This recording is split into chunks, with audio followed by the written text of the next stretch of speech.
Aye, aye. The gang is all here. Right. Okay. Let's remember again to set the stream. Because Important first yeah, step, I'm for gonna sure. be scarred forever, honestly. You I'm know, never I do feel like it's the type of thing that like you mess up once and then it just like never again. gets ingrained into Yeah, you. yeah, pretty much. I've got another image from the one that I put in the feedback. It didn't upload for some reason, so I'm going to have to re-upload it. That's okay. Take your time. We're doing shilly shells first. Ooh. Okay. Shilly shells.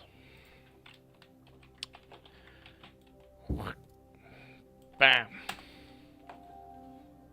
Okay. Let's see.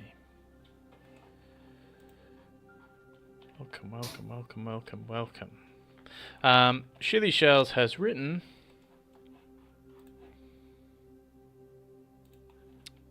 a stranger on Discord just invited me to a Roblox server. No thank you. Shilly Shells has written, I need help on how to make the colours pop more and advice on how to render the objects better. Okay. So, let's just expand our canvas. I just want to start by saying that I love the drawing and I love how it's painted for the most part. Making the colours pop more honestly might be a case of moving a slider. I think the colours are nice as they are. They feel sort of chalky. You could always reduce the overall saturation or vibrance of the image. And then where you want it to pop, like if you want the hair to be the bit that pops the most, just bring back that saturation. So rather than making everything uniformly saturated as we're going up, some things can be a bit grayer to make other things a bit more poppy. And we can go as sort of hog wild as we want with that. So once we've painted back in some of this hair, we could make it even redder, right? Compared with the things around it. And that's also kind of going to be my advice when it comes to a lot of the material rendering that you've got going on. Because at the moment I don't think there is any material rendering. So I think everything has a uniform roughness, basically. So when we're thinking about material, we can think about the color, whether or not something is metallic, the roughness, and above all of that is the drawing. So like we know that that's hair because it looks like hair, but the material doesn't necessarily read as hair. You know, if I just took this, it could be like carved rock, it could be feathers, it could be anything else, right? But we know it's hair because you've given it quite a nice strong hair shape, which is cool, really cool. So I feel like you've done a lot of the heavy lifting, but the main thing that I want to push is this roughness idea.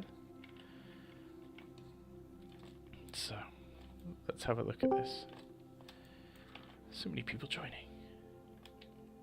And my Discord hasn't gone on silent mode for whatever reason, so everyone's going to hear the pings, but that's okay. So roughness is kind of like reflectivity, how much something is reflected, and usually what that translates to visually is like contrast. Not always.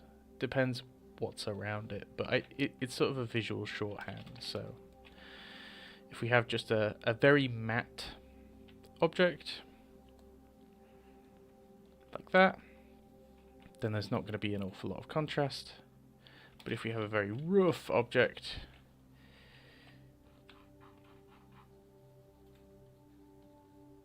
it might be that we get much darker darks where they're being reflected. We get much tighter, brighter highlights where more of the actual light source is being reflected.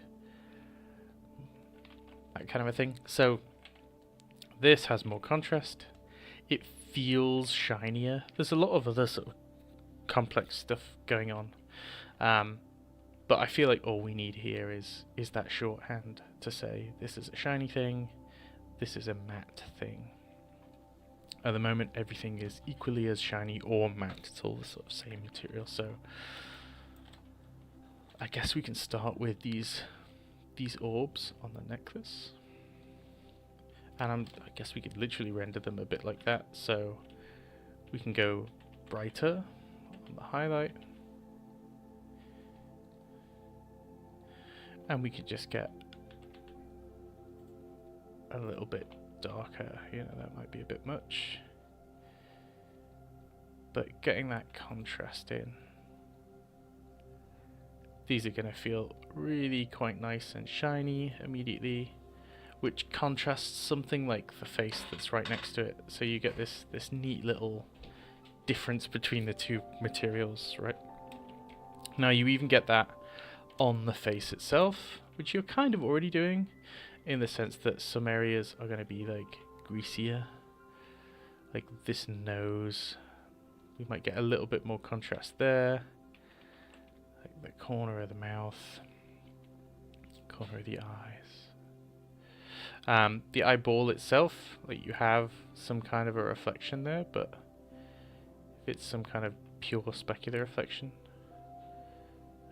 of whatever's lighting the scene, maybe it gets a little bit brighter. And in comparison, you can still have a big area of skin that's completely flat, right, and is pretty matte. Now, hair can be shiny, hair can be matte. I don't want to go the opposite way though, where everything was kind of matte before and now everything's just uniformly shiny. So I think I'm going to leave some things a bit more matte, and maybe we give the shiny treatment as well.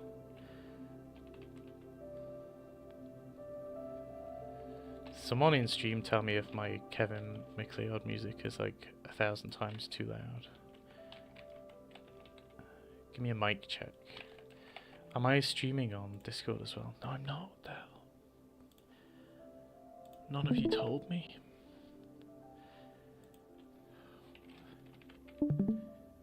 Right. So these are going to look a little bit shinier, a bit more contrast.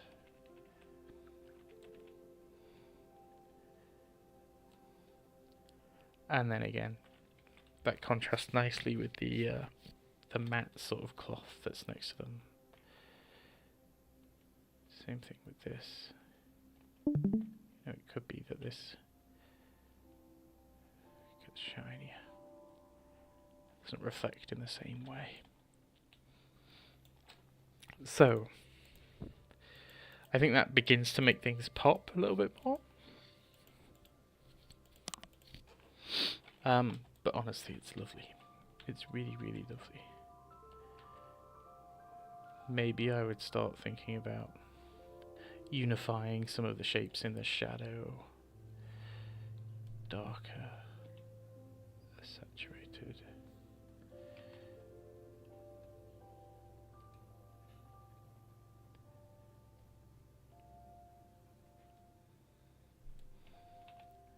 And by virtue of us doing that, maybe some of these orbs don't quite receive the same highlight, you know.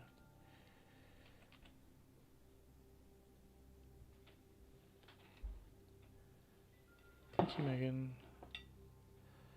If you guys hear me chowing down on some hash browns, then I apologize. But yeah, should we just see if we can make some of these sort of shadowy, occluded areas a bit darker? There's lots of these overlapping forms, and if we want them to feel a bit more 3D, I feel like we should just go a little bit darker.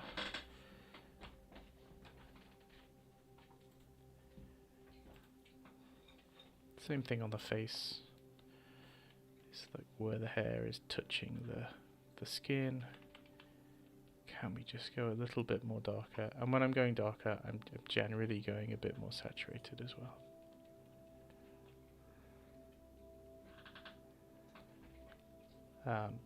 You know, are we even going to be able to see the silhouette of this side of the face? Maybe it just gets swallowed up by that shadow.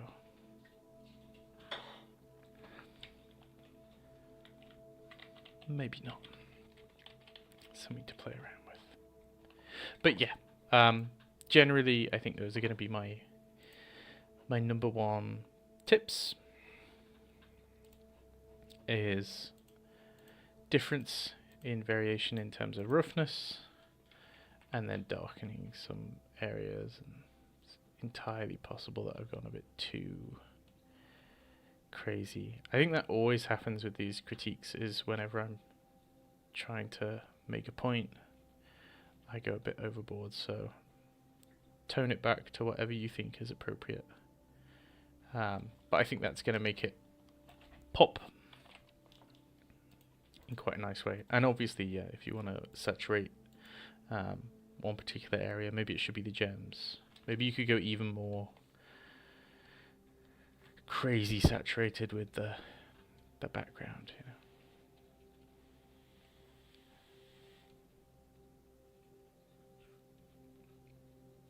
But that does tend to make your character look less saturated by comparison.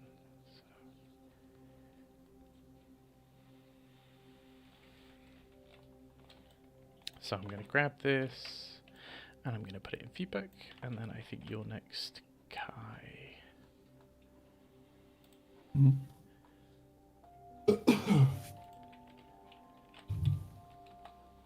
If you hear seagulls on my end, that is my bad. They are very loud at the moment. That's okay. Seagulls, hash brown, goblin will be fine. Oh, and fish cakes as well. Okay. Okay. Right.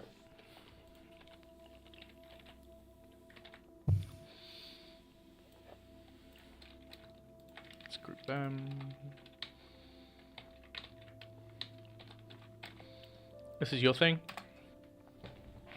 Yeah, and I did post another one a little further down. I'll go and grab It that. just for some reason didn't upload. Tell me all about it. What is The this? Wi-Fi on the beach is not the best at all. Are you currently on the beach? I moved down to Sidmouth with my mum, and I'll be here pretty much all summer. So Oh, but from But you're not on the July beach. till September. Yeah, like the beach is like 20 feet up front door. Okay. Right.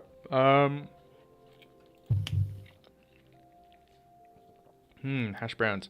You want to push the designs on the character a little bit more. Still in the early stages of designing. Pretty much blue sky phase.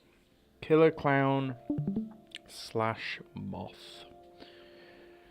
Time period, genre. Genre was like sort of like Friday the 13th-esque killer, so that sort of time period. Early 2000s. Okay. But realistic. Yeah. Okay. I think you could just go more crazy with it. To me, when I hear blue sky, I think wacky. I think the idea of... Do you know what? I'll just make the drawing smaller. Yeah, I think the idea of blue sky when we hear that phrase... This is a great idea for some short form content. It's me just defining things. The idea of blue sky is like super explorative, right? Mm-hmm. And this doesn't feel super explorative. So it just feels very tame. Which might be because you're thinking about the genre that it's meant for, and you're keeping it fairly tame. But I would be thinking about bigger shapes, and maybe bigger ideas narratively. So, let's imagine that this guy's a serial killer. that's like a clown slash owl, which is kind of a fun idea. Let's just get like a basic mannequin.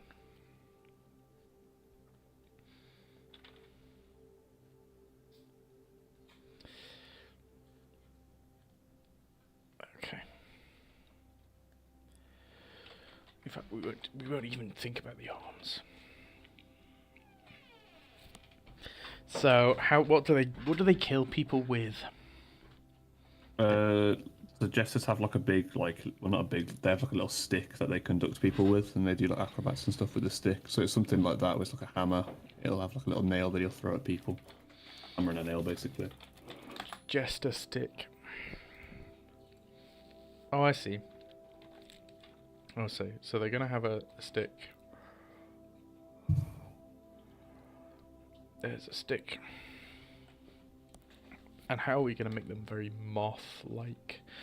Well, you've sort of given them a little mask with some little moth ears. And you've given them this shawl thing. But I just feel like we could go more dramatic with it. You know, could it be longer, bigger shape? Almost like a cape. Might not be exactly the kind of genre that you're going for. If it is a big cape, like maybe the moth ears don't have to come off the hat, although that is cool. You know, what if the moth ears come off the shoulder? Well, that's pretty wacky, pretty crazy. The clown part is going to be really difficult to mix in, I think.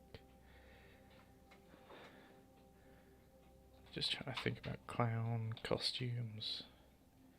Like clowns and jesters. I was looking at the Venetian jesters because they're really extravagant and wild. Oh, are they? And they have like really massive, fancy like hats and clothing and things like that. So that's why I want to go with that. Because I know some moths can be really like extravagant looking. The Venetian jesters as well. Oh yeah, man! Look at this.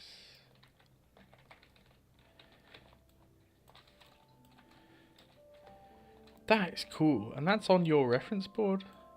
Yeah. So how do you look at that and then draw something that is like? I just thought it looked too much like a turkey. Like I thought that one looked a little way too much like a turkey. he does, but the yeah. That's the whole point, isn't it? Is that he's meant to look a bit like a chicken. But the fact that there's so much going on, there's cloth on top of cloth, and then ringlets around arms, and then cloth with bells and straps and little loops and knots, and there's a lot of asymmetry going on. It's not symmetrical at all. Loads of bells. Maybe we could think more like that. So we've got our character. I agree. You know what? Maybe we give them your fun mask idea. And that's got the moth horns as well. But the other thing that moths have is those sort of big eyes, isn't it? Moths like light. Could it be that this jester, as well as having a stick, also holds up like a torch or something? Loads of light. Or a lantern? Do they come to you at night? Yeah, that was like the original idea. I was going to have it set in like a little mini carnival, and the carnival itself was going to be shaped like a little lantern. Okay, so they've got a light, and then in this hand they've got their jester stick, or it could be that their jester stick is what, the shape of like a moon. Moths like the moon, don't they? Mm-hmm. And then just all of the fun in the world from some of these wacky shapes. Are they going to have like curly shoes? I don't know. Are we going to maybe follow this idea that we have these wings that come down by having more overlapping bits of cloth and wings, and moths are kind of tattered, aren't they? Like ripped old clothes. But I feel like you could just be more out there, and like this is a really crappy little doodle, isn't it? But that's fine. So let's do another one. But what if this guy, his whole silhouette is like moth cloth, you know? Where are his arms?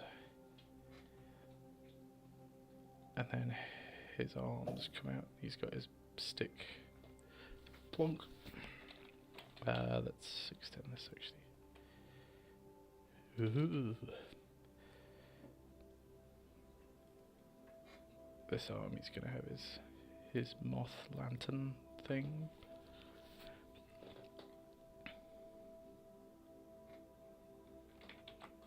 I just feel like it's weird and wacky, but you can work back into it, and it takes 30 seconds.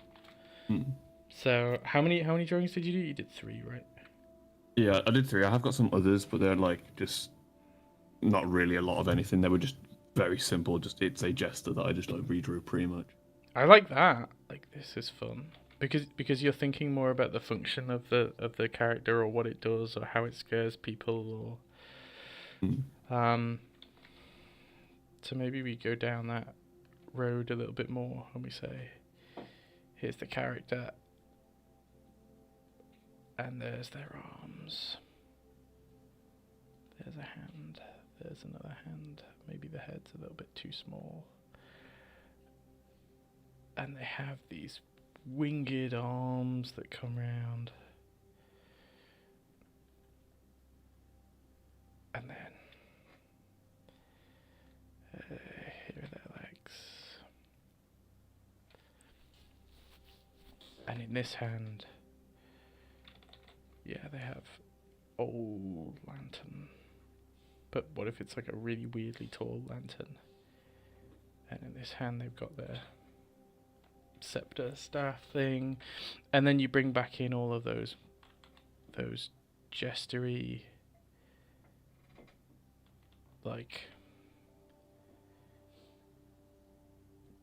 checkerboard nonsense and dangly belts. What if they've got these stupidly big shoes?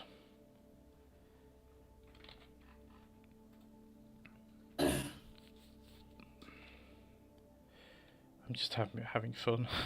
I think that's my problem, because the core of my critique is just gonna be play around more. But the fact that I'm sat here giggling to myself, having fun, doing these really, I mean, when you zoom in, it's really, really scrappy. I don't know exactly how this thing's working. Maybe there are more braces further down the arms, you know, and this is actually attached to their back. So that's what their arms are doing. It's this big thing on their back. Or, like, is it not one piece of cloth at all? Is it lots of little tassels with bells and whistles on? Like, oh, well, that wasn't a seagull. I'm not sure what that was, or who that was. But okay, yeah. So lots and lots of tassels and whistles and whatever else, and, you know, play around. And these really shouldn't take all that long. I think the problem is that this seems like an investment of your time. Yeah, I think I was going like too hard into like functionality and like if it would actually work instead of just like quick. Like, yeah, and you can make it work afterwards, right? I like at the moment this doesn't work because none of this is explained in any meaningful way at all. But you're coming from the starting point of something that is interesting, especially visually. Yeah, maybe this guy's got those ears again on his back, and maybe he's got 2 big eyes for shoulder pads or something, you know. I don't know. But yeah, start from something much more explorative, and start from the idea that you're just getting a collection of interesting shapes and concepts, and some of it doesn't work. Like maybe these crazy big shoes don't work, or maybe, you know, he should have these weirdly large fluffy pants. I don't know. You know, maybe those don't work. Maybe he should have like a helmet with the, you know. But each of these changes takes me 20 seconds or something. It might take you a little bit longer, but that's fine. It's still going to take you a number of minutes. This feels like you're starting out with like a mannequin that you're trying to construct, and then you're putting different clothes on the mannequin. The problem with this for me is that if I start with a mannequin, and my mannequin is, he's stood like this. In fact, maybe he's, there you go. That's my mannequin. He's got a really, really long neck. If I put loads of different clothes on him, at his core, he's still going to be this shape and this pose, and this pose has a personality, right? So when you decide that's the jester pose, and now I'm going to change the clothes, well, if I'm just changing it wouldn't make sense for me to now put like a stick in his hand, because he's not really using it for much, or it wouldn't make sense for me to now put a lantern there, you know. Or if I wanted to show off this cloak thing that I've shown off here, I wouldn't really be able to do it as well in this pose. And so, for me, just redrawing the thing every time seems to make the most sense. You know, what if I want my jester to actually be like, he's like a really bulky guy, you know, with tiny little legs. And fuzzy moth. That might be a really funny contrast. Is usually, I think, people relate moths as being these weak things, but what if he's actually like the mountain from Game of Thrones, and he's got, I don't know, this trail of stuff behind him that's like the moth feathers, but I'm going very heavily moth and not very heavily jester at the moment. But he could have all sorts, and belts and whistles and padded arms and whatnot. You know, but that is very different to that, which is very different to that, which is very different to that. And that's what Blue Sky is, I think. When you get further down the pipeline and you're refining smaller and smaller pieces of information and you're trying to get that much closer to a finished result, then I'd switch to, I'd probably spend a little bit longer drawing out one mannequin in a pose that you think is going to work, and then playing around with little tiny variations in clothing. I really like this sort of ruched neck thing. Those are cool. Could we make those moth related? I don't know. But yeah, I just that's my. It's a bit boring in terms of feedback. No, yeah, I get it. It makes more sense. I think I just had a little like, not skewed sort of like understanding of what like Blue Sky was. I knew what it was roughly, just like the initial stage, but I didn't like how to. It's explorative and it's quantity based rather than quality based, I think. I think Blue Sky implies that you're allowing yourself to waste time, but it's not a waste, if that makes sense. So like, you're allowing yourself to fail, and go, what about this? What about this? And you're just throwing ideas out there, as many ideas as you can, right? So, you know, if I'm doing lots of Blue Sky sketches and each one's taking me 30 seconds, I might be doing hundreds of these little tiny doodles of just like, here's an idea, and you're not trying to make anything that looks good, really. You're not trying to make anything that would even function. You're just playing around with interesting concepts. Like, the concept is, it's a big guy. That's the concept. And you could take that and you could go, well, that's one way of doing a big guy. big moth jester, but there are other ways of doing it. And if this is for a game or for a film, like the idea that this is a big jester moth is going to play very differently to an audience than like a really slim, sneaky jester moth. And that to me is what Blue Sky is going, well, actually, he could be like Slenderman, you know, really weirdly thin and tall. Like that would be a very different approach to a thing. And whereas it seems like you've gone, nope, this is the body I want, this is the pose I want, and now I'm just playing around on top. Okay, yeah. Yeah. Mhm. Okay, who's next? Thank you. Who's next? Next is Faye.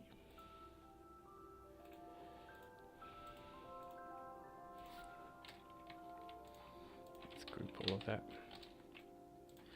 This is Faye. Faye said, for the crit session, you've been doing a lot of drawing and painting with some water-based markers you found from the store. They're not that fancy, but it works. Is there anything that I think looks wrong or could be improved on? Maybe in technique or the way that you use the markers? My confession is that I always see people use markers and I think that they look cool, and I don't think I've ever drawn or used markers in my life. So in terms of the technique, it seems to me like you're using them how I would use them. So you're layering up different value groups on top of each other. Like the hair, I think is particularly successful in that regard, and you're blocking these shadow shapes with just something a little bit darker. So I think that's fine. I don't have the ref, but it seems to me like the whole face is kind of drooping down a whole load, and maybe the eyes are too far away from the mouth. It might just be that this person looks like that, so it's not a point I'm gonna contend with a whole lot. I think some areas you might be getting a little bit lazy, like this ear. I don't think anyone should draw an ear and it just be like a black hole in the center of it, unless you're going for something very, very stylized. So maybe you have a closer look at that. The hairline here feels a little bit weird. So if we're imagining, here's my impression of a face. There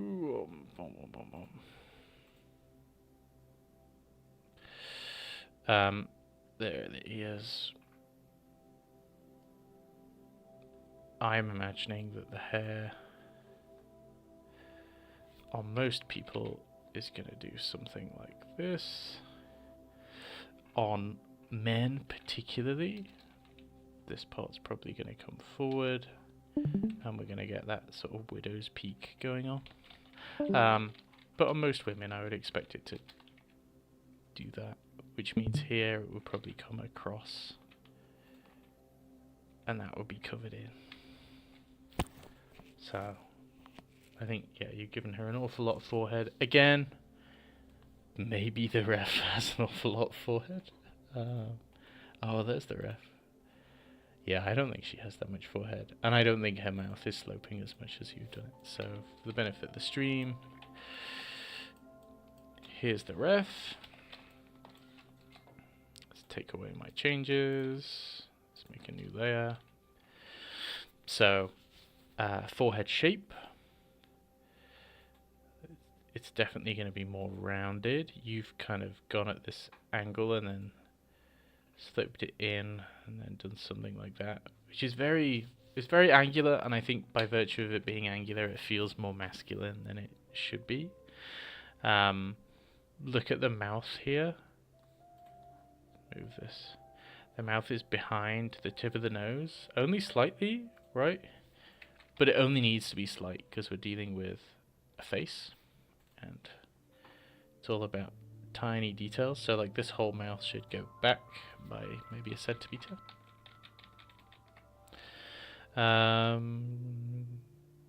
Yeah, the hairline thing I think is true. I think you can't see an awful lot of information in here, but it shouldn't go to that level of darkness. It's definitely not as dark as this, so when you're playing around with these markers, you're effectively doing like a 4-value study. And so when you're making comparisons between these 4 values, you're saying, is this, so if I grab the shadow of the chin, and then I also grab the shadow of the hair, I'm saying, is this lighter than, darker than, or the same as this? And you make that comparative judgment, and then if it's lighter, then it has to go into a lighter group. If it's darker, then it has to be darker, and if it's the same, you could use the same value for it. So I would expect you to look at this value and look at this value and go, this isn't getting dark enough to be the same as this, and so don't throw it into that group, if that makes sense. It's interesting how much of this shoulder we're losing in the reference, isn't it? The other thing that you're doing is you're completely compressing this woman's body by bringing the armpit so high up. So just look at this, that's the base of the neck, which for you is here, and you've drawn the armpit in line, but the armpit should be down there or something, which gives her a lot more back, which is nice. It's nice to have a bit more back. But yeah, my suspicions were correct. The hairline, the very, very pouty head, and then just watching out for those value comparisons. But I think you've done a good job using the markers. I'd have to use them myself to figure out exactly I don't know, if there is an optimal way to use them. I don't know.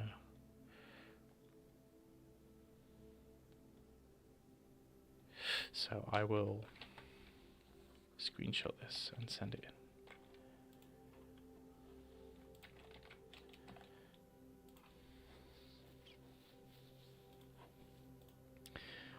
Okay.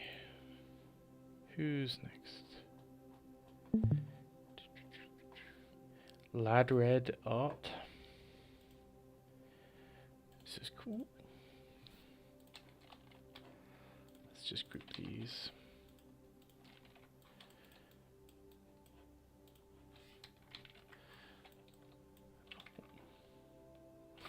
Okay.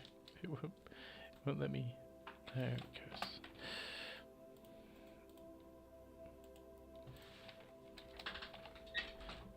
That's the same one.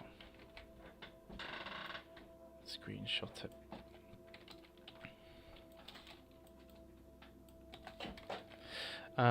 You've said my intentions with this creature design is to make him scary and bizarre looking.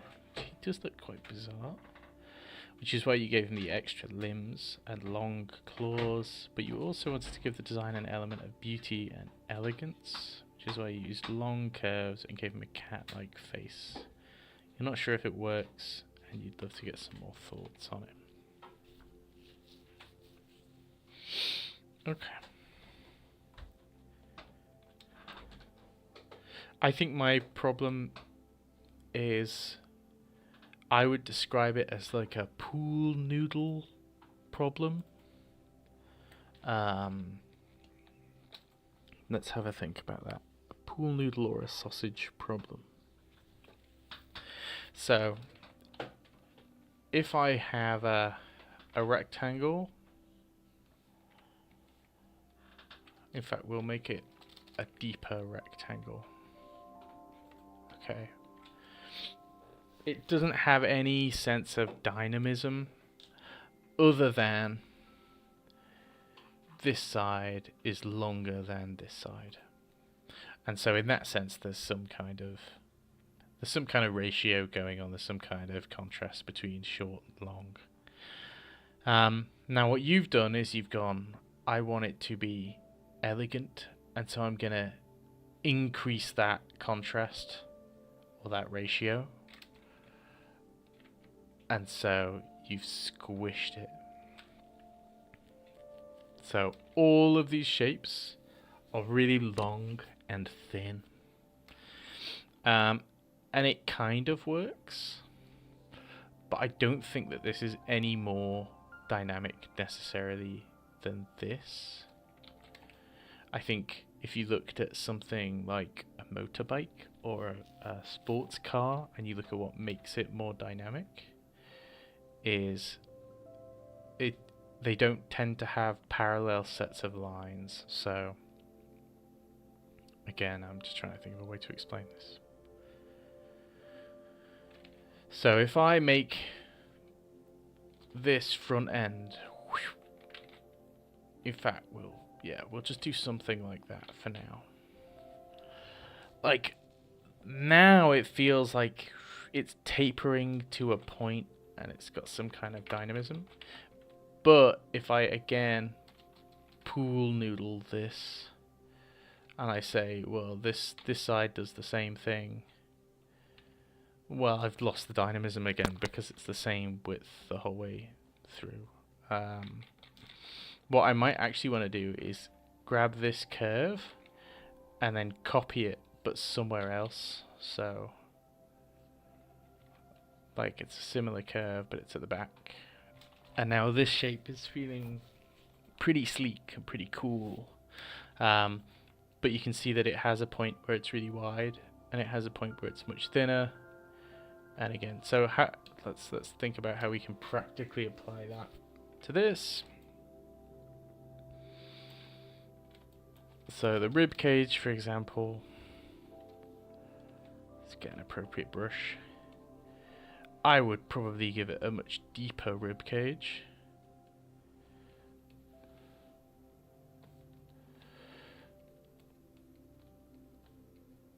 So that in comparison, that crazy thin waist is actually crazy thin. So you get this fun shape happening, where before your shape was going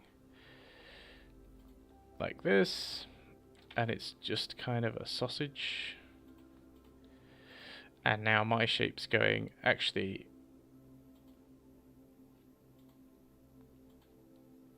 it's getting thin, then thick, and then thin again. So we can do that with the tail. We could say, well, actually it starts a little bit thicker, then maybe it gets really crazy thin,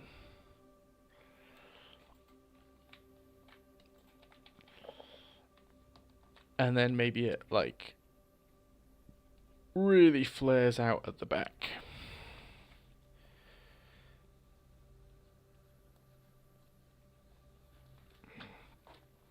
I think that's more dynamic and solves the sausage problem. Let's think about how else we can solve the old sausage problem. Well, we could just taper some areas. So we could say, if you're going to have a hand that tapers off and it does get really long and creepy,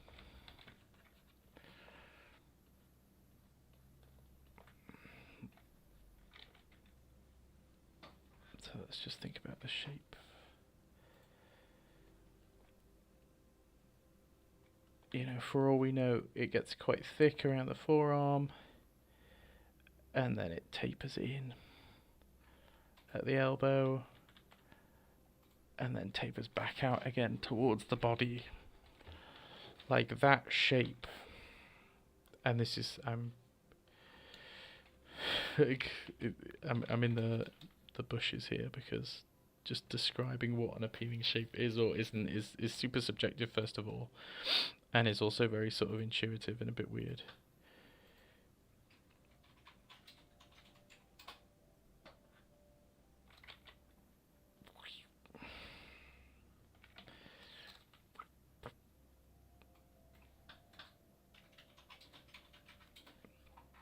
I think it's just the contrast between thick and thin, and it changing a lot.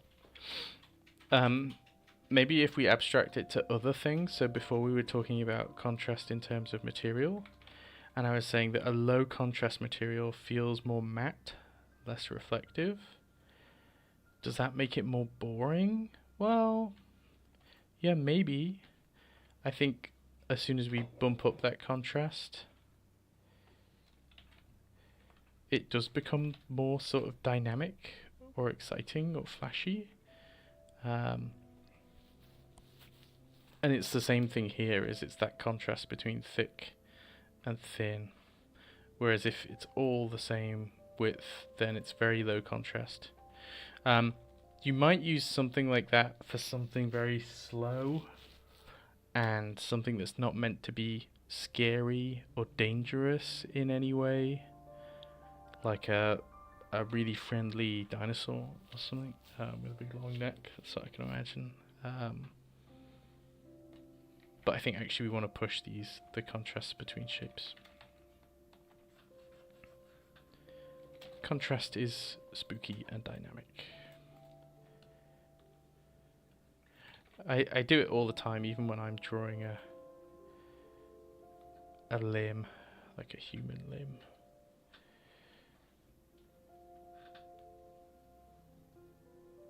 You know.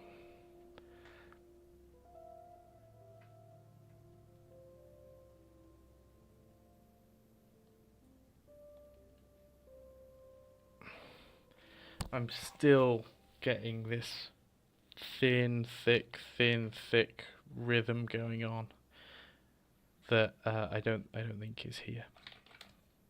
In terms of the face, I like the face. He's pretty cool. I wonder what his fangs are doing functionally, because it seems to me that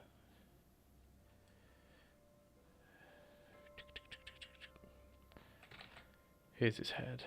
He's not very happy. His fangs are pointing outwards. So from a side profile,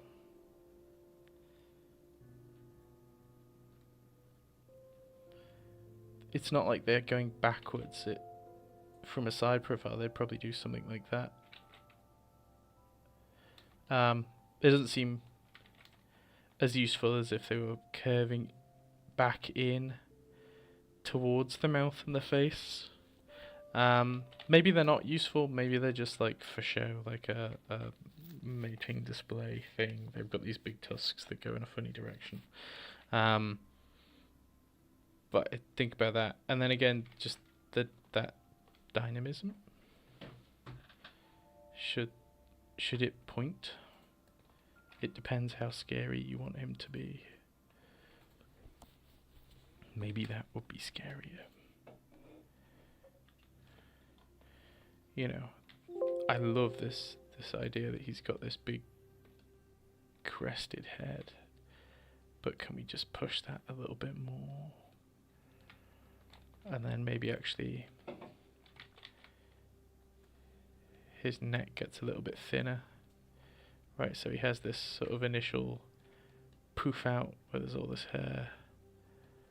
But again, it tapers down, and that'll taper off, rather than being very uniform across. I did make a creature recently. I made a YouTube video about it. Let me see if I can find it.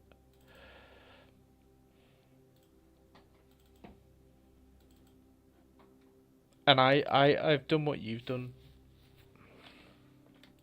But I feel like it was a very deliberate decision that I was talking about on stream, where he is a very sort of slow moving thing, and so he is kind of a sausage. But even that is broken up with more of these rhythms, with smaller shapes poking out, things that get smaller and then bigger. He's got a big tail that's really small and thin and tapered, but becomes big and dynamic. And look, it's going tiny, and then it's going big, and then it's going tiny, and so there's all these rhythms. And then when this guy spots his favorite food, which happens to be stars, he sort of wakes up, and so his ears pop up and they break that sausage silhouette, and his spiky claws come out and they break the silhouette, and everything becomes a little bit more angular and interesting. So, dynamism in creature design, something I'll have to think about more, but there you go. I think he's cool. I think you got something pretty cool. Maybe look at patterning on creatures as well, you know. What kind of fur texture and things that creatures have. Tigers, cheetahs, and other big cats. Seems like it's kind of very feline looking. Right, excuse me while I wolf down some very cold hash browns.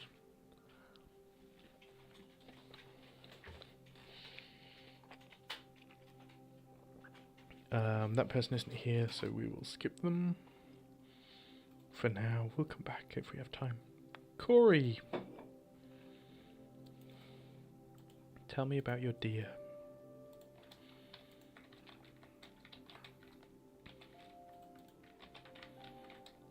It's pretty cool.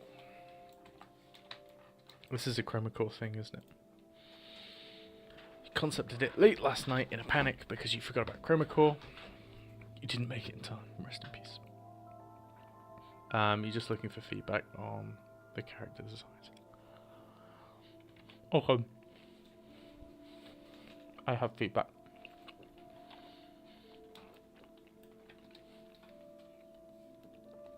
So, he's a cyborg, robot, complete robot. But then he's got like antlers. Are these real antlers? Are they not real antlers? Synthetic antlers? Augmented antlers? I don't know. The antlers kind of imply that he is not a robot, that he is actually a deer that has been made into a robot cyborg or something. But I'm not seeing that reflected anywhere else on the design. You know, he doesn't have like deer-esque legs or anything else. Maybe instead of actual antlers. So here's his face shape.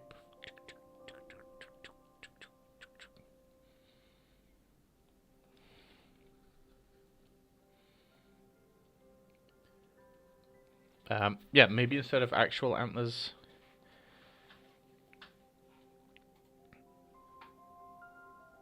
could this be like, I'm thinking like TV antenna. I'm not as big on my cyberpunk as I think you are. But you know, some kind of techie thing that resembles antlers. So you're going with that idea that you're sort of using deer and deer adjacent visual language without actually saying that the character is a deer. So maybe you could just be a little bit more sneaky about that, and think of a slightly more interesting way to go about it. Or we go all in and we say, no, this guy is a deer in a past life.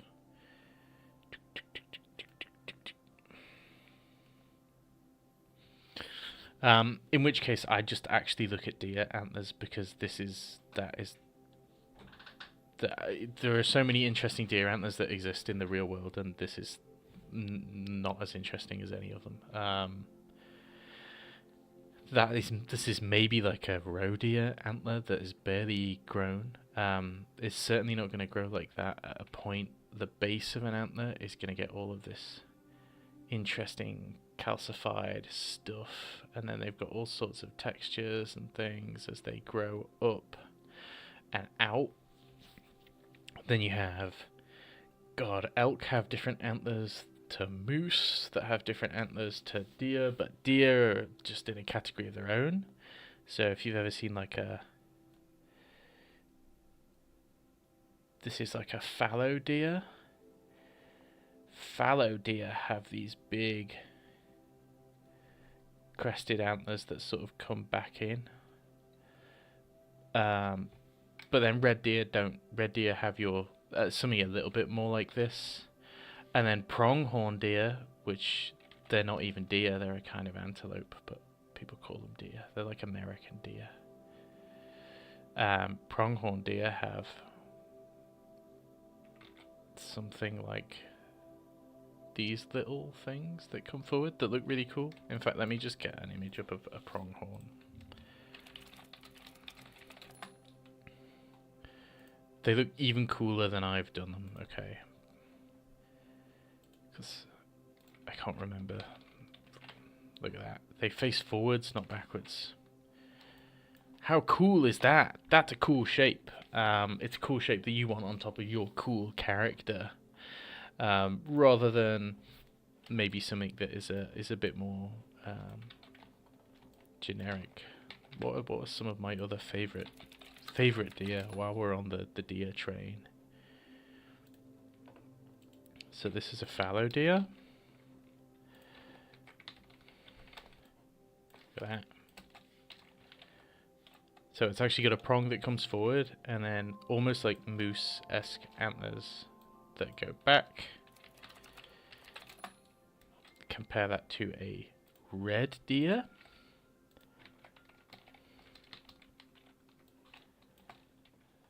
That's your sort of traditional deer antler. Sika deer are really cool. Because Sika deer antlers are kind of like pointy and tall. They're a bit like the antlers that are on Japanese depictions of dragons. Like that. Like that's really interesting.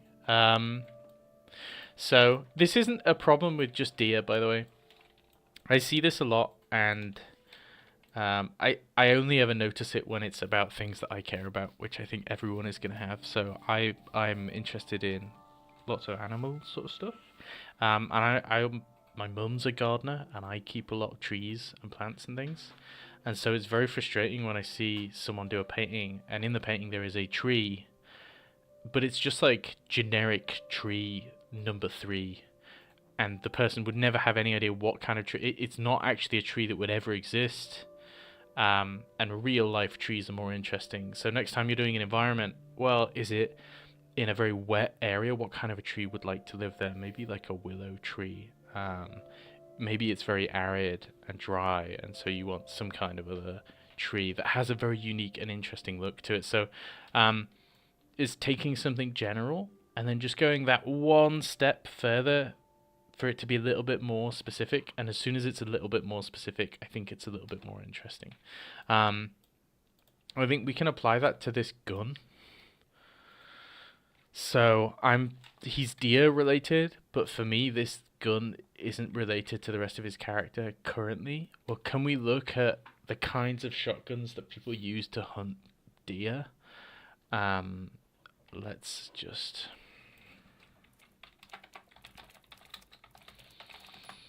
Are there any that look really interesting and cool? So you kind of have looked at... I'm assuming you've looked at them because you've got that kind of rail on the top of it. What else can we look at? Well, you've got shotguns like this that are double barrel, but they're double barrel vertically. For me, it's not super obvious how you're going to load this thing. I think it loses that. This grip thing might imply that it's like a pump shotgun, but then I don't think it is. And certainly that sort of muzzle isn't something you find on shotguns all that often. But bringing it into something, you could even make it something very stereotypically, like it does have a double barrel, and then you could have something techie and mad over here, you know. But it's relying on that trope that people are going to see this thing and they're going to go, that's like a hunting shotgun, and this is a deer. And that's a cool combo, you know? So, a little bit more specific, I think. In terms of the rest of him, I'm not super keen on putting spikes in different places because you can. I don't know what a spike on the side of the leg is functionally useful for. Maybe he's that is something that's really important to his character. But otherwise, I think it's like, oh, he's just spiky for the sake of it, you know. Especially Adir, who already has spikes on his head. I feel like the spikes on his head are even less important or interesting if this spike here is bigger and even less specific, you know. So I think about just where these spikes are going and why. And then he's got a really cool jacket, and it's got this little logo, but can he have like a... I'd almost play into it and say that he should have a Canadian flag jacket or something. Like, he is a Canadian Cybertronic deer, but it's Canada of the future where the animals have turned into cyborgs and taken over. I think that makes it, I don't know, sort of brings an element of comedy to the character movie, or relatability, or something. It places it geographically, certainly, which is interesting. So, yeah, look at deer. Deer are cool. Deer are really, really cool. I think it would be a shame not to play into that a little bit more.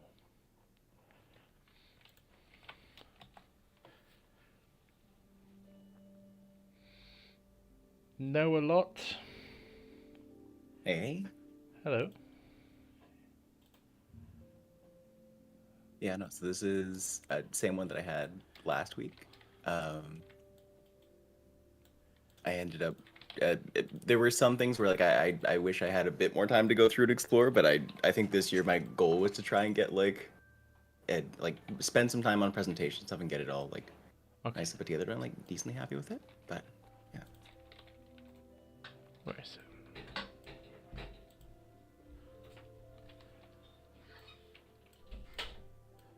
Someone just knocked at my front door. Got intruders? What's going on? Okay. So, I don't really have any design feedback for you at this stage. But presentation-wise, I think... I guess it depends on how you expect people to view it. And I've not kept up with Chroma Core. But does Cynix, like, open them and zoom in and then... You know, because I could almost imagine this as like a 2-page spread or something where you're meant to be viewing it A4 and then you turn over and you go, here's the next page. Yeah. You know, and if this was printed, well, actually, this might be a reasonable size. But when I just see this as a JPEG, the first thing that comes to my mind is this is one of the coolest parts and it's smaller than like a bunch of text. Fair. You know, and then like that's these little. I love this. I love these little characters standing around and doing whatever. Yeah. Maybe she could be interacting with the text box, like, you know, pushing it or something with her giant gloves. Anything like that. But yeah, the size of different things is a little bit weird because we've got. I could just about see that incense thing. Yeah. And then it's tiny up here. And as soon as it's tiny, I don't think it's that important. I'm not going to think anything of it, if that makes sense. Right. Yeah. So I think part of what I was kind of struggling with was trying to find the balance where stuff is big enough that that it is like like you're saying, like noticeable and like makes sense and like you can actually take it in and everything, but also not so big that it's then competing with the like illustration on the left trying to like see like where somebody's attention is going. But yeah, and it's tricky when you've got so much that you're trying to fit on one page. I think my advice, if you were my student and that you were designing this as part of your like final year project or something at the university, would be to just put it on multiple pages. Fair, you have so much. You're going, look at these gloves. Look at this thing. Look at the Chroma Core logo. Oh, but also here's them using the gloves. And then here's them like turning into something else and a little thing and a load of story. And also a separate key illustration. I just save them out as more pages. Maybe just one more page. I'd like to see a page bunk, where you have key illustration, which is that thing. I think that's really cool. And then maybe I would take up more space to go. Here's the animation thing going on. Right. And then down here, you'd have the bell and the gloves. That's not what gloves look like. Right. We're doing our best. There you go. Yeah. And there are All your good. gloves, right? And I don't know. I don't know. I'm a very bitter old. I'm not old. I feel like a very bitter old man, where I'm just not all that interested in this, because in my head, I should be able to tell you what the character is from just looking at it, right? Right. That's one of the biggest tests for a successful design, I think, is that I can see it and I can go, oh, it's a little girl that's like got a demon, and it comes. I like, whoa, there's a bell thing on her back. The demon seems to be coming from it. Like, that makes sense to me without you explaining it. But I do understand that people love having these little slices of lore on their breakout sheets, and that's fine. It's just probably something I would sacrifice so that you can present the rest of it a bit bigger, because to me it's a little bit disappointing that you've obviously put a lot more time and effort into this than you have typing out a little bit of text, but the text is the same size. Right. That makes Maybe things should be as big as the time you put into them. Maybe that should be the rule, is they should be proportionally scaled to how long they took or something. I don't know. Because I think I want to see it. I think more people would like to see it. And so that kind of a thing would be nice. But I do like little characters everywhere and whatever else. Yeah. No, that makes sense though. Like, that's, I think it was one of those cases where like I got like so locked in trying to like get it done and everything. I was just like, okay, well, this is like the best idea that I can come up with right now. This is it. And then like once I was like getting closer to the end and was already finishing off, and then started like seeing what other people were posting, I was like, oh man, yeah. Having it like have more space to be able to show off that stuff maybe would have been nice. I think like stylistically I was trying to like I had like a layout that I'd seen from somebody else that I was loosely trying to like based off of, and that one had more tech stuff within it. But I do like I agree. I think that like that one was also meant to be seen in like a more like blown up context than this one necessarily would be. I just don't think there's no harm in separating it into multiple images. Yeah. I don't know what the Chroma Core requirements are. I assume you can upload multiple pictures. Yeah, no, there's plenty of people who've done that. Yeah. So that'd be fine. Upload it in multiple pictures on ArtStation. And then you'd still have all the space for your text and whatever else. But consuming this in one image is, it's a lot. Yeah, that's fair. That's all I have. Yeah, thank you. I appreciate it. I'll leave it there. Perfect. Thank you. Who's next? Poteturo. Hello. Hello. This is good. Yeah, it's been a minute. This is an improvement on the last one I saw.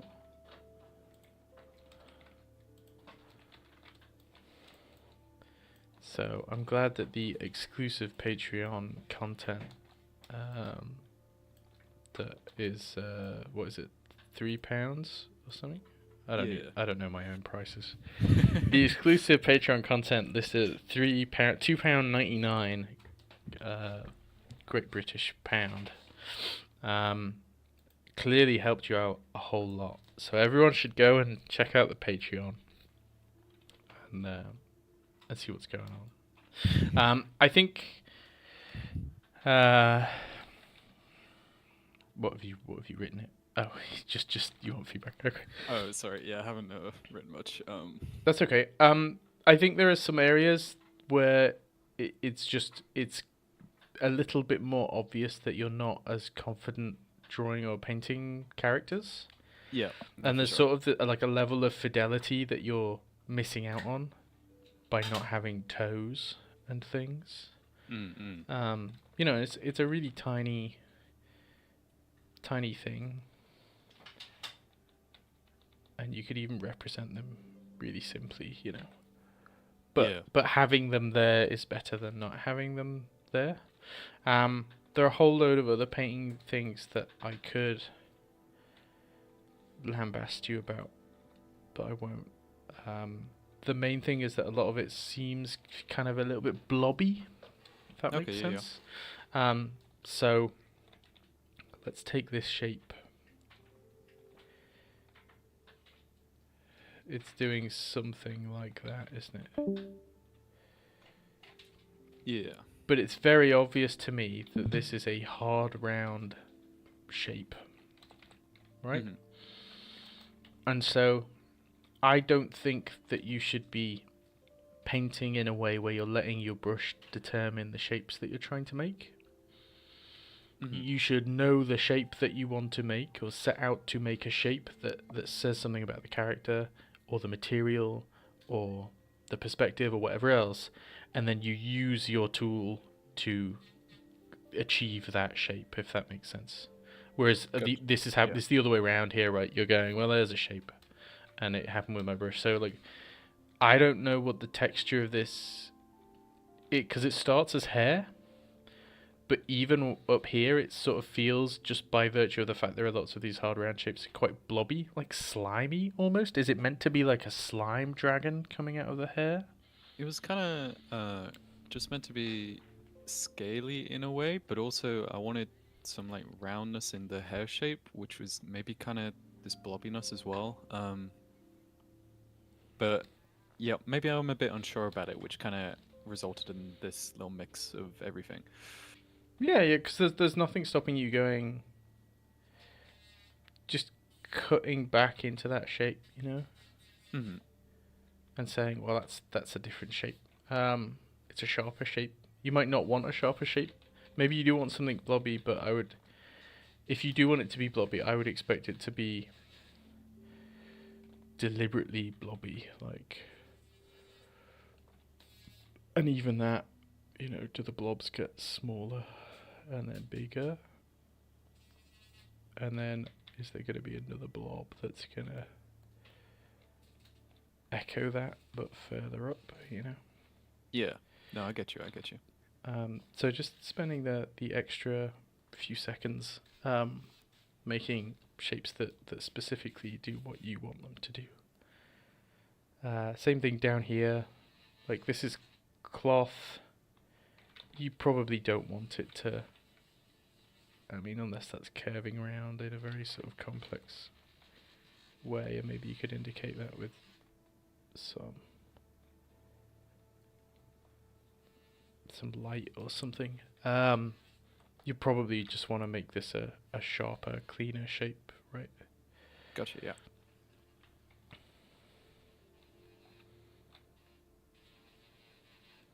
So, having that certainty about what these shapes are. And you can do this in the drawing stage. So, did you do like a little drawing for this, or did you go straight into painting? Yeah, I did a little outline sketch and then went into it. Can send it if you want to look at it as well. The only thing I wonder is, did this cloth have a rounded outline when you were drawing it? Maybe it did. That would be interesting. It did, yeah, but maybe that's I wasn't understanding what I was drawing, because it's quite hard. I didn't realize the difference between drawing from imagination and like observant, and maybe I kind of lost my understanding of a lot of things during it. Could be. It might just be that you're not making a definite decision about the shape that you're making. Like this light that's happening on the back of these pants. In fact, let's take this as an example. So I imagine you want these pants to be cylindrical. Yep. Yeah, so like here's the belt. And then we got cylindrical pants. They're doing something like that. But your pants, because of the way that they're shaded with this very hard light or shadow, they almost feel like that. That they're more Like, boxed. like Okay, this, okay. like boxy, and they could be like really boxy pants, but that would, again, as long as that's a deliberate decision, that's something I'd want to see, because otherwise, you're just gonna want this to be a softer transition as it turns around that cylinder, and maybe that would get sharper up here. But just having a look at some pants. So perspective wise, like if they're cylindrical, well, the bottom of them is going to be an ellipse, isn't it? Mm-hmm. So we can get that down. But yeah, you're talking about the difference between painting from your imagination and painting from reference. Mm-hmm. And I think maybe you're dividing them too much in your head. You're going, it is a very different skill. I agree. Mm-hmm.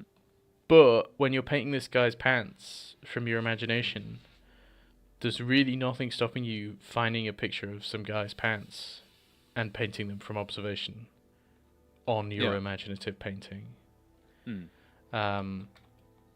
Like if you're struggling with the anatomy on the arm or the chest or the face or whatever, you can go and get a reference and you can paint from the reference on top of your piece of imaginative work. The information that I'd be looking for is how these folds are working. Is there going to be a fold here underneath this guy's butt cheek? Maybe, maybe not.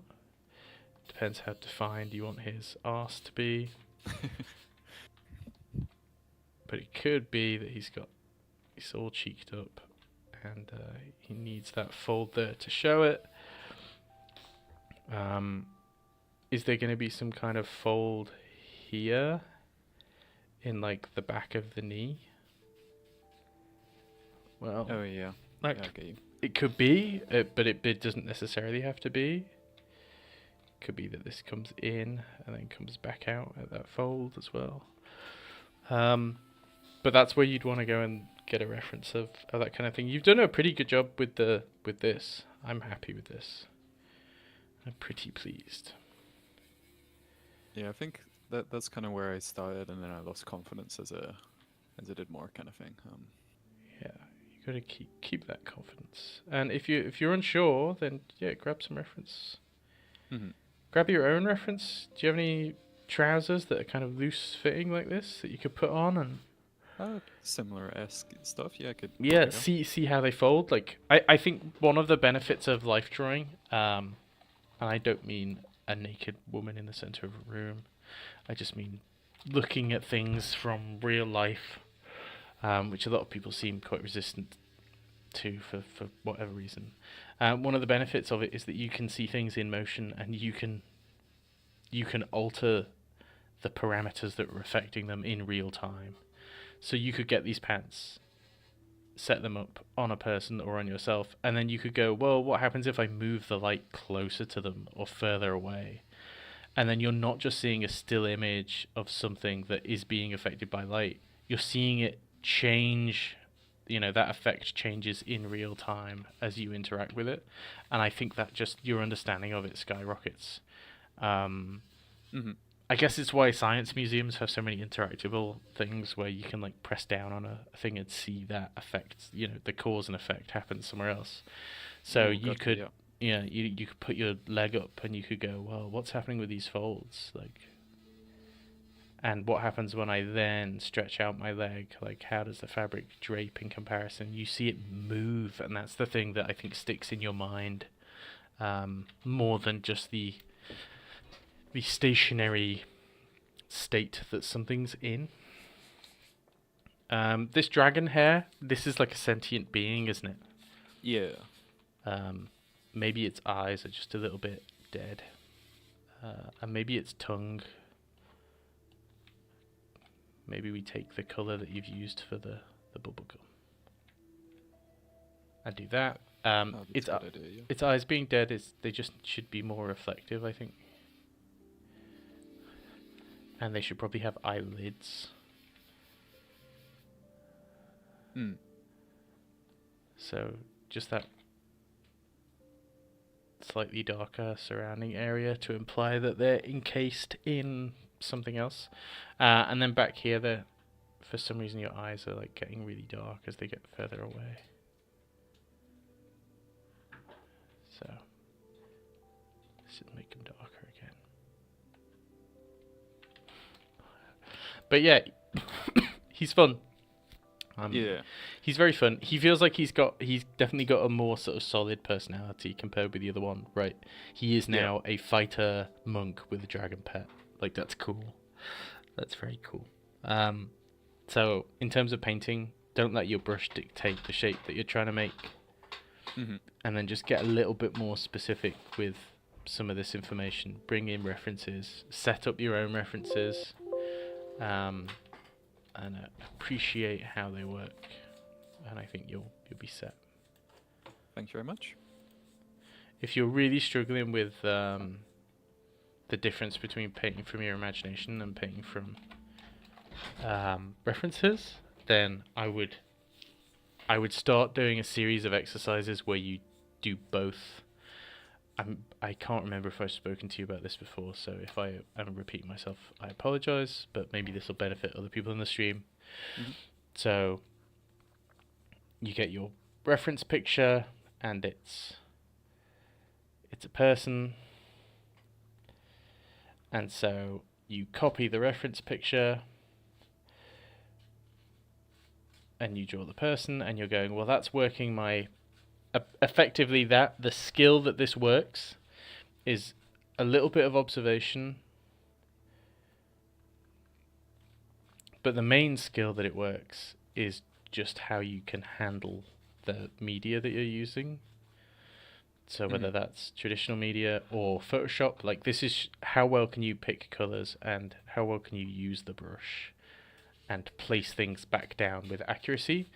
And then it's a big jump to painting from your imagination. But let's just take this and let's say, well, now that I have my study of my person, can I add one thing in that wasn't in the reference? What if I give the person earrings? Well, I've got to paint them in, and I've got to get them to match the rest of what was already going on. I've got to get them to match the lighting and the perspective and whatever else. But you're painting them entirely from your imagination on top of something that you've done from reference. And then you go, well, actually, what if I change the haircut slightly? And then what if I change it so she's not smiling, she's frowning? Oh dear, no. And actually her eyes are closed. And do you know that it's an old philosophical question that's like, if you buy a broom and then over the years you replace every single part of this broom individually, is it the same broom? That's kind of what's going on here, where if just step by step you start replacing things in a study that you've done with things that you paint from your imagination, eventually the whole image is from your imagination, but it didn't feel like you painted it from your imagination, right? It still feels like it's part of the study. And so I really think that this helps. It's just take one little thing and change it. Let me pull up an example of... The example I'm going to pull up is fairly extreme. It's not something that's like a small change, but I'll pull up a couple of them actually. So give me a sec. Okay. Oh, load them in. Right. So this is a study of a rhino, and then that's me changing it bit by bit. So at first I went, what if I just change its back to be a bit taller? And then what if I make its tail longer? And then what if I just duplicate its legs and give it another set of legs? And then what if I make its neck longer and its head longer and then I give it another horn? But I'm doing all of that step by step. Whereas I think if I had tried to, I did this in 2021, so it was a while ago. If I think at the time, had I tried to just paint this straight off from my imagination out of the blue, it wouldn't have looked quite as nice because I wouldn't have been relying as much on a reference for some of this information, like the texture and the color and whatever else, right? But I am still working that muscle. And then here's a slightly more extreme version. So here's a MIG, Oh, nice. and then Holy moly. I take that is just the same MIG that you can kind of see it. The perspective changes, so I actually challenged myself to just warp the perspective a little bit. Yeah. And then, you know, give it like a funky exhaust and like change the positioning of the wheels. And well, now what happens if I change the cockpit slightly, and what happens if I change the nose cone? And eventually you end up with a completely brand new design for a plane, Oh, that's awesome. but you're replacing it in bits, and so it's more manageable. And I think you learn a bit more because you're trying to sort of, you're not just wandering off into the wilderness on your own. It's a bit like stabilizers on a bike. You know, you're going, well, I've got the rest of the image here to inform the imaginative painting that I'm doing. So maybe give that a go. Okay, sounds good. I like that idea. Thank you very much, Domar. You're welcome. Who's next?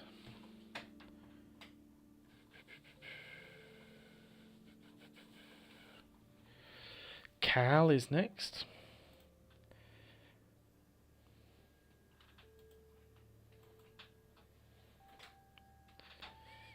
Did you say whose painting is it, Eduardo? Which painting? You talking about the one that's currently on the screen? That's Potaturo's painting or design.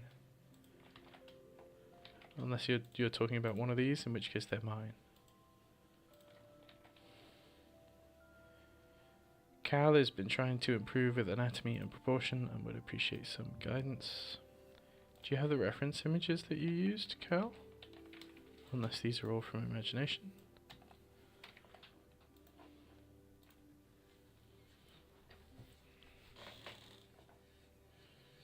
Maybe.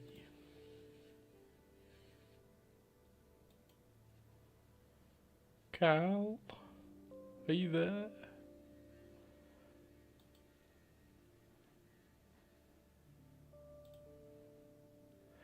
Bottom left and far right were from ref, and you'll try and find them. Okay. I think you're drawing the head a little bit small. I think you're drawing feet a little bit small. So this is a tiny little foot. Barely breaks the silhouette of the leg, which is interesting. I think the shape that you're using to simplify the head is a little bit too football-y. There are a lot of things going on. Let's have a think about how we can break them down.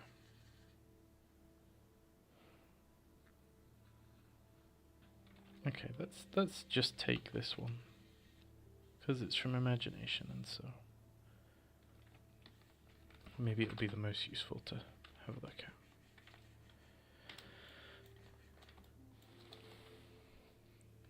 So it seems like you're aware of the angle of the shoulders versus the angle of the pelvis, which is good.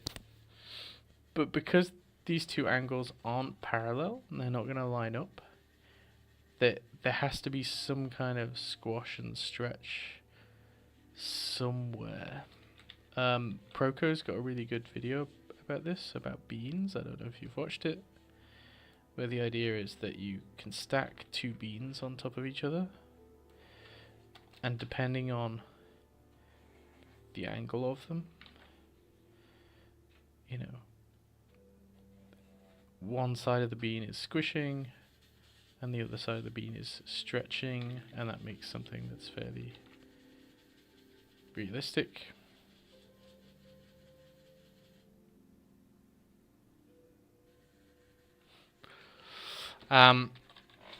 So that's the first thing. The head is such a funny thing, and it's such a complex thing. I think at the moment you've got like a sphere, and then you're putting what I think is like a Cynic's design mask on the front of it. But then the mask is also following the perspective of the sphere, like that. And so what you're getting effectively is a head that is like a football. It's round, it's spherical. You sort of chopped it off at the bottom, but it's still very round and spherical. I think starting with a sphere is okay, but then the front of the head is going to come down quite a ways from that sphere, right? And we can chop through the middle of it and think about putting our ear there.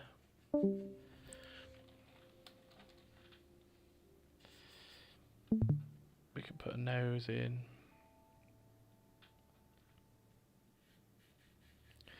Right, but there's a lot more face built onto that sphere, and the jaw sort of meets up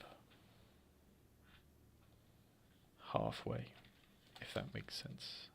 It's the same thing from the front. If you think about a sphere from the front, I like to think of the bottom of the sphere as where you would put like cheekbones, and probably where the shadow of the nose is going to go. Right?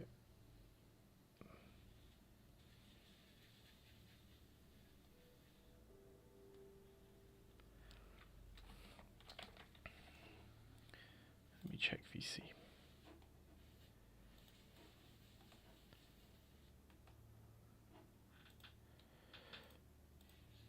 You can only find that one. That's okay.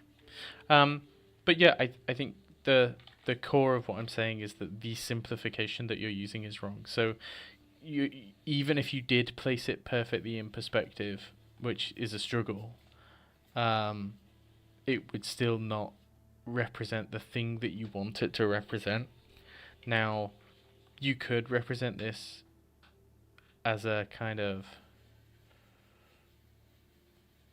complex whistle shape, you know, put a nose on that as well, right? But that's quite difficult. I think the level that you're at, you probably just want to start representing it as a cuboid, and that cuboid should be thinner than it is wide, right? The reason that I think you could represent it as just this is because it gives you a definite plane that's facing front, plane that's facing side, plane that's facing top, right? And so we know that if it's doing something like this, well, maybe this is the front or it's the top, but I can definitely see one side of it. Whereas if I take this and I go, well, there's a circle. Am I looking at the bottom of it, the top of it, the side of it? I mean, that's made maybe a little bit more obvious by the mask thing, but I still don't think it's as obvious or as clear as just a cube. And getting better at placing cubes in perspective is super, super useful. So we can take this cube down here, and we can say,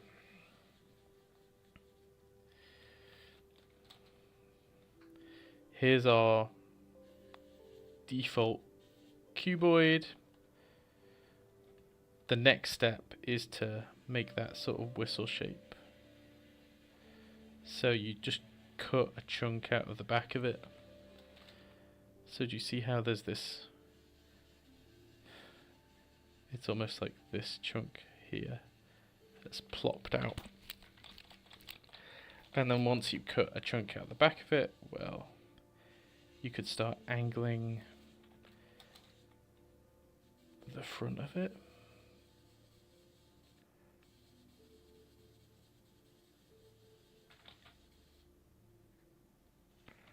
And you could even angle the front of it on this side as well. And then you can cut a notch out for the brow ridge, and then you can put a nose in, right? So I feel like every simplification that I can think of is going to stem from this idea that we represent the head as a cube. I feel like that's a solid place to start from. So I do that.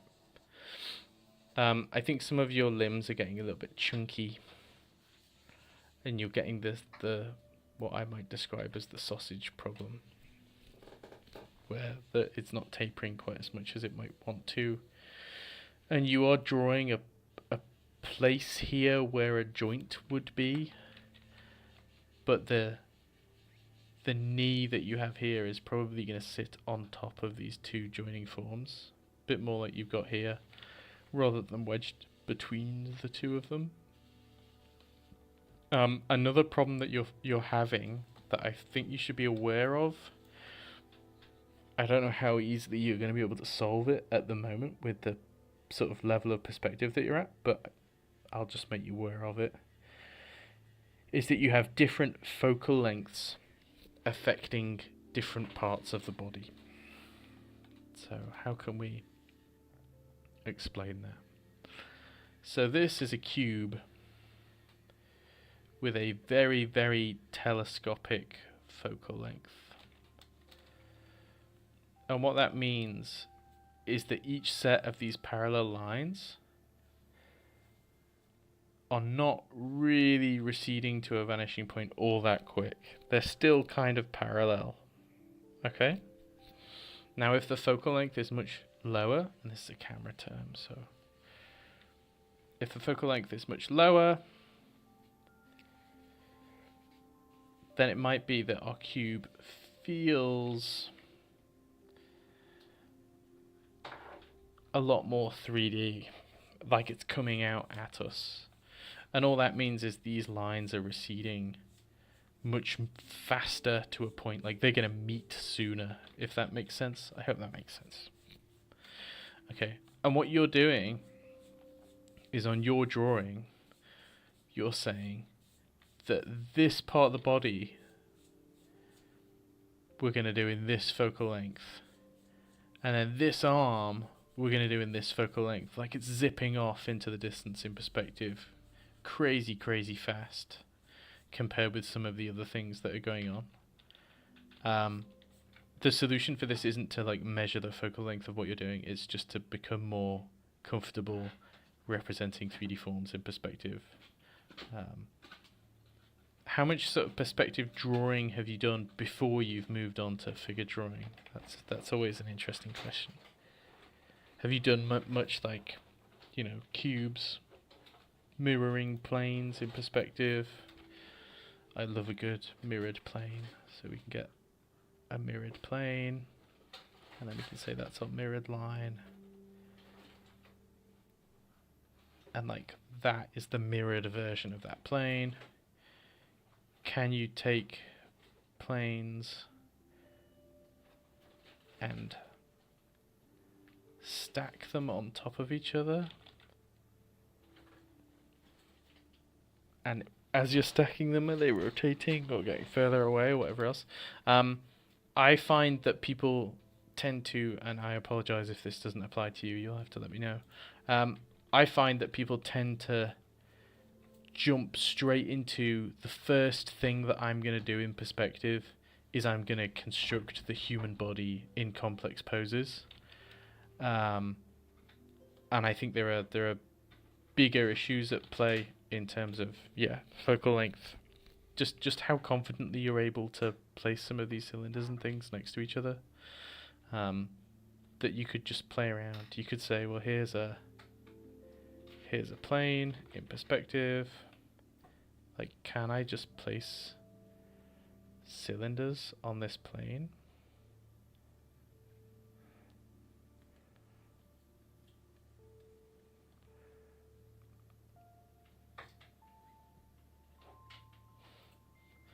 Maybe.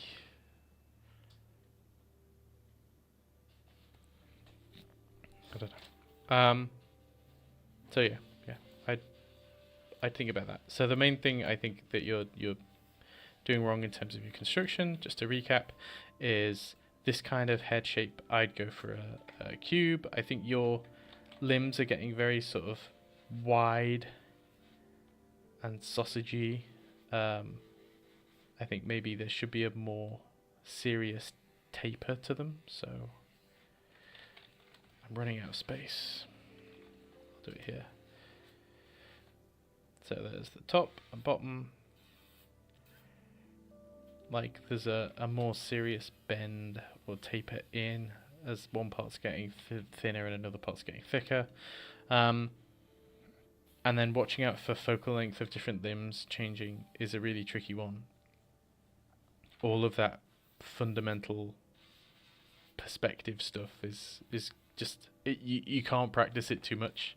I'm still going back, and every time I open up a new page in my sketchbook when I want to warm up, I'm doing mirrored planes. You can do mirrored angled planes, mirrored angled and rotated planes, which look something like that. You can do all sorts of stuff, so that you can just, like when I'm placing some of these things in perspective, you get to a point where you're not even thinking about placing them in perspective. You just draw them in perspective, and even then, it's still really difficult to draw figures in perspective. Generally, when you're drawing from reference, your heads are too small, your feet are too small. But the rest of this is really fun. Like, there's a lot of gesture here. You're simplifying a lot of these clothing folds really nicely. I think that's cool. But same thing here. I would expect these limbs to taper off. I'd balance out. Here's another thing. I'll put this in feedback before I carry on.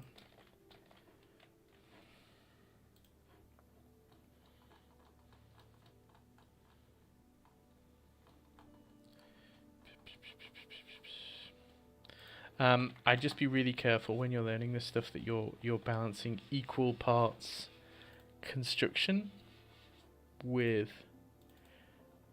gesture, because I've seen too many people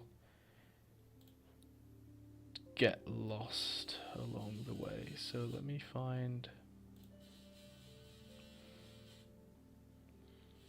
I'm sorry if you can hear an angry swarm of bees behind me, by the way. That's okay.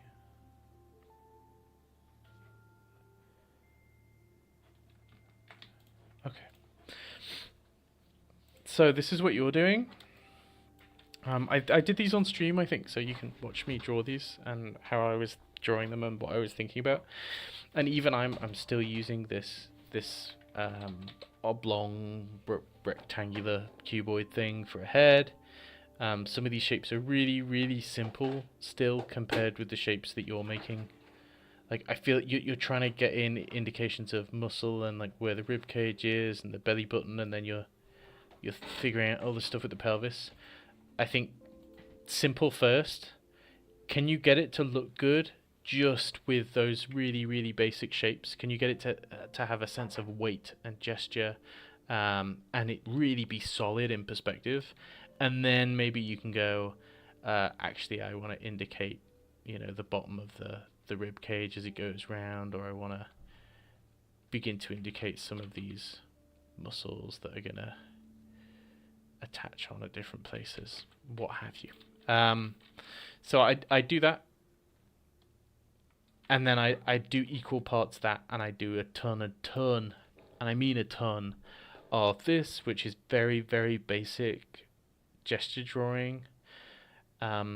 Each one of these is maybe 30 seconds long, and so there was a period of time where I did 30-second drawings a day, which was only 15 minutes of drawing, and I did that every day for all of the summer, and I think you end up with something like 1,500 gesture drawings, and you get better the more you do, obviously.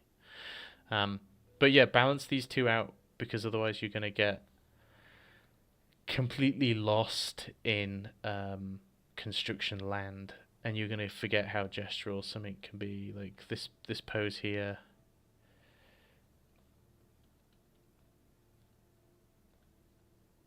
In fact, it's this leg bearing the weight,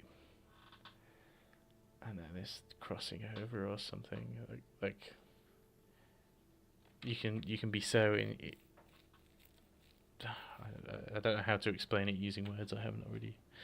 I just don't want to keep saying gestural over and over again. Yeah, you can be so gestural. Do some gesture drawing. Make your mannequins a lot more basic than they are, because you're giving yourself more trouble and more stuff to get stuck on than it's worth. Even these, like,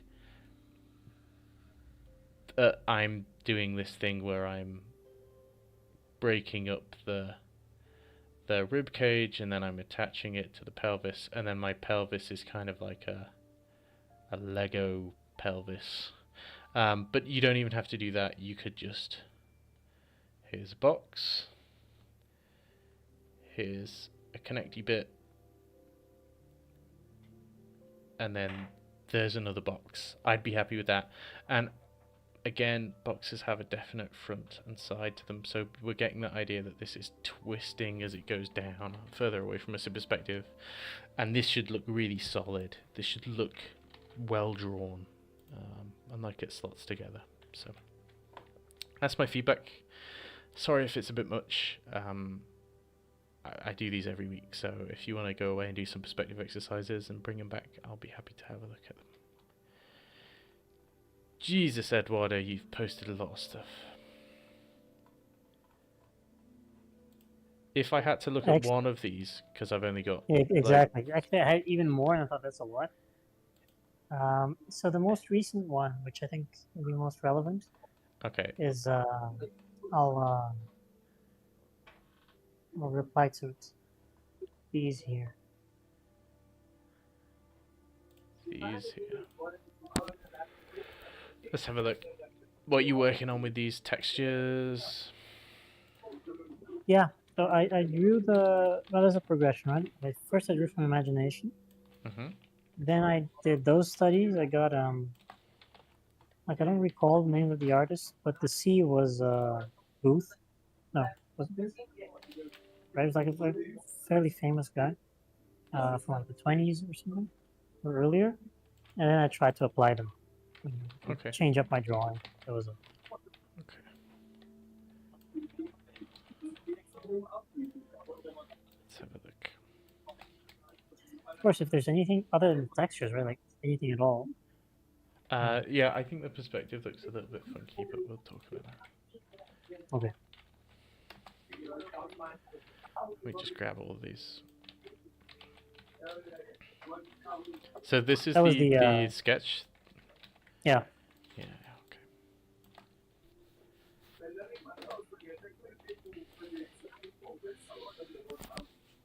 okay. Okay. That was without reference. Yeah. Let's anatomy-wise, just before we carry on. I think his foot's a little bit small. His or her foot. I don't have this arm looks dislocated. Maybe. The thing that you need to bear in mind is if we have a person, this is their rib cage. The thing that attaches their shoulders is those scapula at the back, right? Mm-hmm. And so they're actually attached to those on the front. So when you lift your arm, like this person's doing here, it's not lifting around this point. It lifts around the scapula, and so it comes right up to the side of the head, because the whole scapula moves as well. So it's like a joint on a joint. Interesting. You can do it like right now. I don't have my webcam plugged in, but you can do it. If you have your arms by your side, like your shoulder is miles away from your ear. As soon as you lift your arm up vertically, and mine just clicked because I'm an old man who's not very fit. As soon as you lift your arm up, like your arm's touching the side of your head, it's touching your ear, isn't it? Yes, so my shoulder is kind of touching you. Yeah. Your shoulder lifts up because that's on another joint, which is your shoulder. Well, it's your shoulder blade, it's your scapula. Yeah. And so if this person's lifted, I mean, just do the action that the archer's meant to be doing in the image, stretching back. Like, that's such a strain, first of all. But the arm is like there's no way that I'm doing that without my arm touching my head. You know, my forearm is like touching the back of my head as I'm reaching back. Mm-hmm. Yeah, and my shoulders touching my ear. So so just having another second look at that, I think would be really cool. Now, in terms of the texture, I think you're doing a really nice job with these little studies. Oh, thank you. I think you're getting here the idea. Maybe it could be more obvious that a lot of this texture is linked to the perspective of what's going on, right? And so the lines over here are tighter together than the lines are over here because this is closer.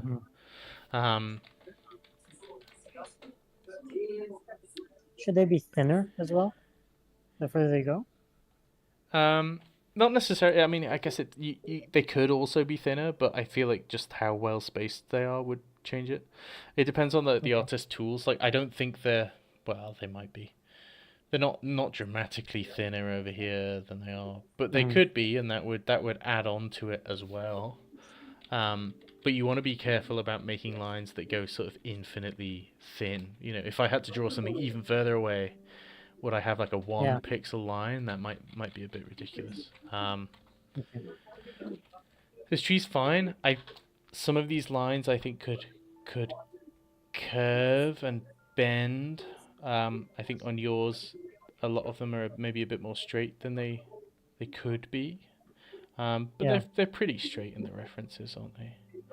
I'd be tempted to have them curve around the section of tree that they're on. Yeah, but I mean that's I guess where me and this Victorian artist disagree. Yeah, this is fine as well. I think here maybe I mean it's a blurry pic, so I'm not sure, but here your lines are they're doing that infinitely thin thing that's very, very digital. If you take this is a pen and ink drawing, all of these are, it can only taper so much before we're talking about something so small. This is a good example. Even when this is tapering as a mark, like it tapers in terms of opacity. It is getting slightly thinner, but it's not getting. It's not doing this. It's not getting like impossibly thin towards one end. I feel like this is a very digital thing that you get a stroke that's that thick, and then a stroke that's like a single pixel, and then something down here that's like a lot thicker. Is that like not? Is that kind of ugly?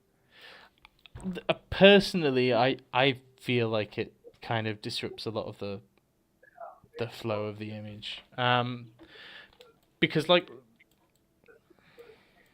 how can I describe this?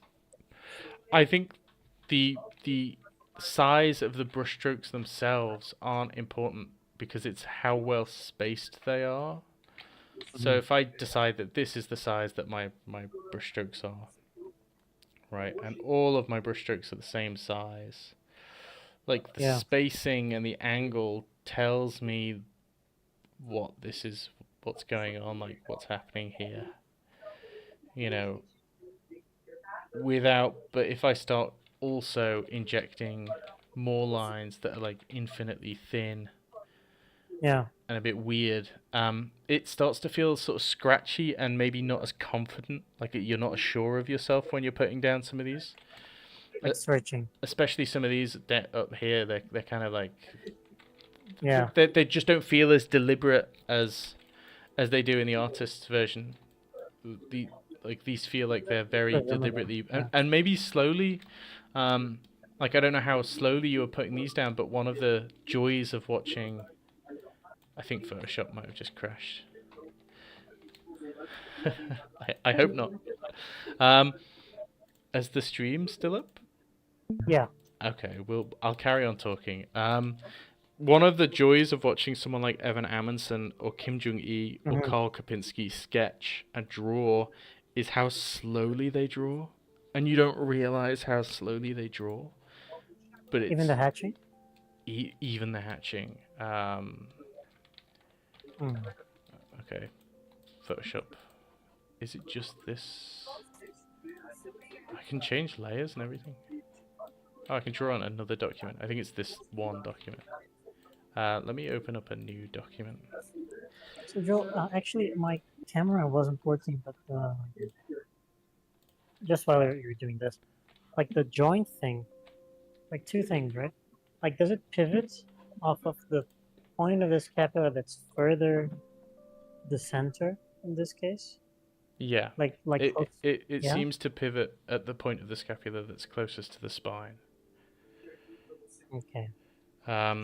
You can have a look at some anatomical diagrams and see precisely what happens, or get a live model or a person to just move their arm next to you.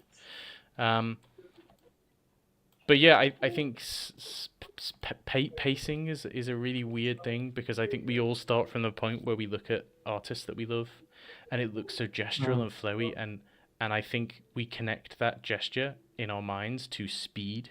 We're like, oh, there's so much motion in the thing they've done, therefore they did it in a way that's full of motion. And I find whenever I'm watching people like that draw, that they actually, do something like this, where they're drawing really quite slowly and deliberately, and you can tell that every mark that's being put down is being put down with some kind of a purpose in mind. But since it's like it's not a sketch, right? Like everything has to be good looking, basically. I imagine. Well, it's just that it's more efficient anyway. So it's not even that it's good looking. It's just more deliberate. It's like you're actually making a decision about where these elements are going when you're putting them down. Because what you tend to find is that you look at someone that's drawing really slowly, and you're going, oh god, it must take you ages to do anything. Yeah. But it doesn't. It takes less time, because they're not erasing as much. They're putting things down exactly where they want. They have to put less down. So like with this face, I don't have to put a mark there. I don't have to describe exactly what's going on, and like I can do it in fewer lines, because those lines are carrying a lot more of the weight, if that makes sense. They're doing a lot more of the heavy lifting of the drawing. That makes it more appealing, I guess, right? There's Yeah. no noise. There's not much of that. I mean, it's different styles of drawing. Some people quite like the noise. But yeah, you see it when you watch Craig Mullins paint as well. Is this idea that actually doing it slowly and more efficiently. Let's not squish his head down. You save yourself time rather than losing time. And if I wanted to put more marks on this that describe the forms, I'm gonna place them down carefully. Now he's old. Rather than like going, there's loads of lines here, or whatever else. So just that careful, deliberate idea, I think is going to be really, really helpful. And we're never ever moving this ever again, are we? I'll just re-grab it. And we'll put it on this survey. So do you mind the kind of loose, as in like you were drawing the head, then you drew like a section of the line and another one, and then they don't meet, or they like kind of overlap a little bit? I don't mind that at all. I think actually it's quite a useful thing, is if you're having one part of a, let's see, I'm gonna change Spotify before it blows my ears off. One part of a drawing, like if this is a neck overlapping a shoulder, And that goes into a chest. Right. Then the fact that these two lines don't meet, I think, implies that this form is overlapping this form beneath it. Same thing here with the armpit. I think that implies a sense of overlap. Now you can just actually overlap them. And that's fine as well. But yeah, I don't mind having little tiny gaps. You don't want them to be huge. You know, I wouldn't want to go like that. There's these big, I don't even mean. big gaps. I mean, like on the bulb page, actually, where it's it doesn't disconnect. Which part? Like the very top of the head. Oh, here. Oh, you mean where I'm just drawing it in like multiple parts? Yeah. Yeah, I don't mind that. I think I don't. Sorry, I don't want to like take time away from the most important things that you're going to talk about. But like that just thought about it, right? Yeah, I don't think that I mind it. It can get to a point where, I mean, the other thing to bear in mind is we're fairly zoomed in at the moment. Yeah. But if I zoom out, it's not that much of a problem. You could do it all in one brushstroke if you wanted. And a lot of people do who have a lot more discipline than I do. But I'm much happier just doing it in multiple sections. I don't mind building it up and building it up fairly slowly. Ooh, sad.